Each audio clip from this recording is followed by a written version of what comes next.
I'm gonna need everyone to stop whatever it is they're doing and go check out the first episode, which is nearly an hour long, of this Sword of the Demon Hunter anime. I'm gonna give you a very brief warning. I normally don't do that because I'm like, hey, if I'm talking about the episode, there's gonna be spoilers, but I need you to go watch this. This one bamboozled me. It left me feeling like the MC in question went through something more intense than Tanjiro from Demon Slayer. And the cinematography, half of the damn episode I felt like I was watching a movie. And I know there's some concern about the studio because they do like their delays where you start a show and then it's like, when is the next episode gonna come out? But this one had like a 9-month delay. I don't know, like, call me crazy for having hope, but I think they're cooking. So this is your warning. Just go watch it.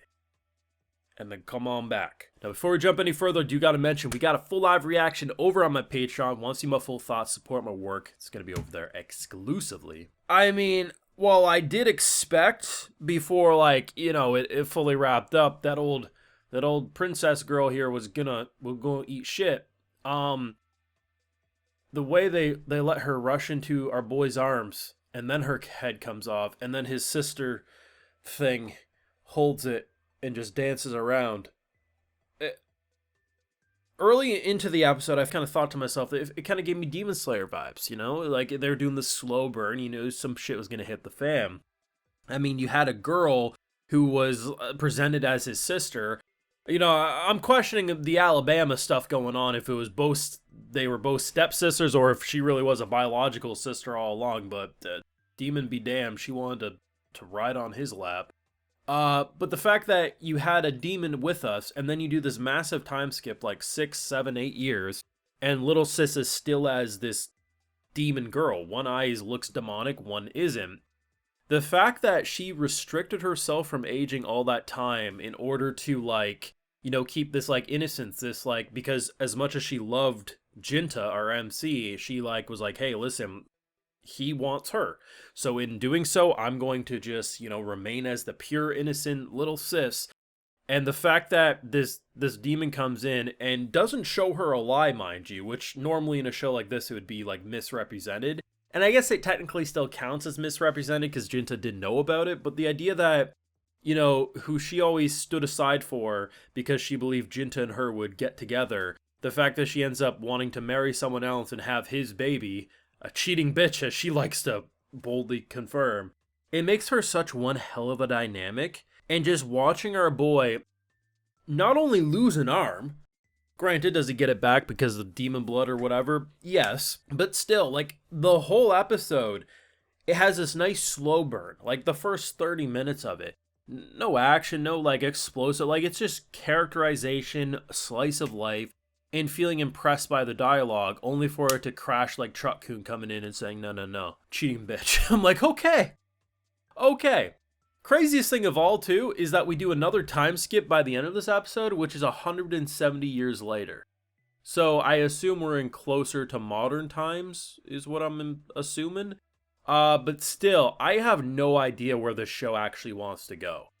Usually when you leave a first episode, you have a pretty good idea. And I guess I could say, he needs to stop this crazy demon sister, who's probably going to try to destroy the world. But in terms of actual, story beats, is there going to be, a creed, a clan, a group that he works with, or is this going to be his own thing? Obviously he wanted to find a shrine maiden for some reason. Is that for a blessing? I don't know. But either way, the whole structure of where the show goes from here, I have no idea. But I think it was appropriate to have a nearly hour-long premiere episode. It gets you situated with the characters in the world a lot more than if this was broken into 2 slightly longer episodes than traditional. But in general, I leave genuinely impressed. The year's still pretty early. We've only had 1 season and a couple of shows currently that's aired so far in 2025. But I'd honestly argue this was probably in my top 3, give or take, in terms of first episode premieres. It was that good. Production-wise was insane. The studio in question, like I mentioned, doesn't really have a great track record. The shows they make, I think people like, but then, they never finish them because they get so sloppy. I think it was, a 9-month delay this show had. So, I mean, that's honestly gives me hope because that's a good length to delay something in order to fix production. So maybe This is a 2-core, mind you, so maybe we actually will be able to succeed. I don't know. But until it crashes and burn, I'm just going to be impressed by what they delivered, because it was visually stunning. Like, there's a lot of interesting shots, like characters cusping the water, having their reflection. The backgrounds at multiple times made me think of Ufobal's Demon Slayer, like it was that good. In general, though, like, I liked the characters. Like, I was confused the whole time. I was like, okay, like what are we doing here? By the end of the episode, though, it makes me feel like they were so accepting of our boy being a demon that it's not as pushed back against as we initially probably thought watching this show. Because his sis, like, keeps her eye covered, like, the whole time, but it's, like, such a poor disguise.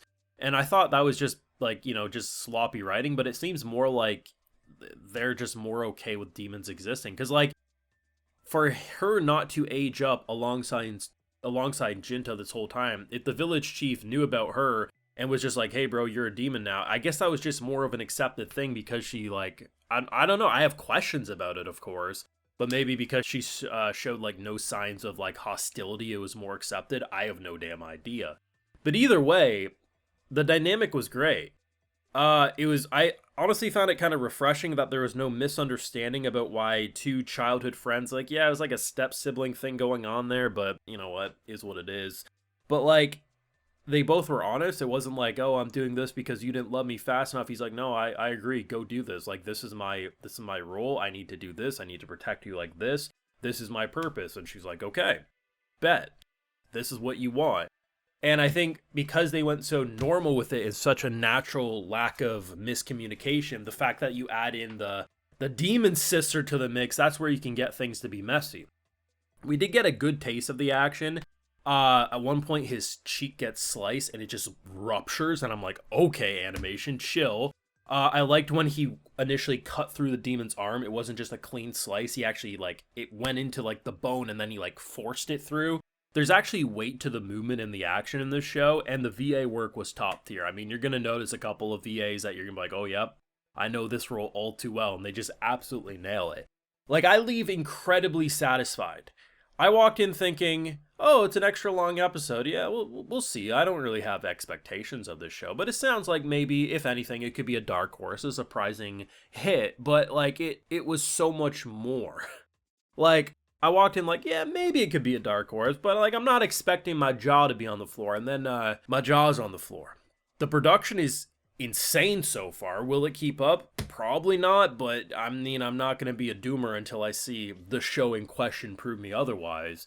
The characters surprise me, the plot is interesting, and the time skips is, yeah, like, initially I wanted to see the time skips before he got to 18 years age or whatever it is, but now I want to see if we'll ever get flashbacks between the time skip in terms of this 170-year journey.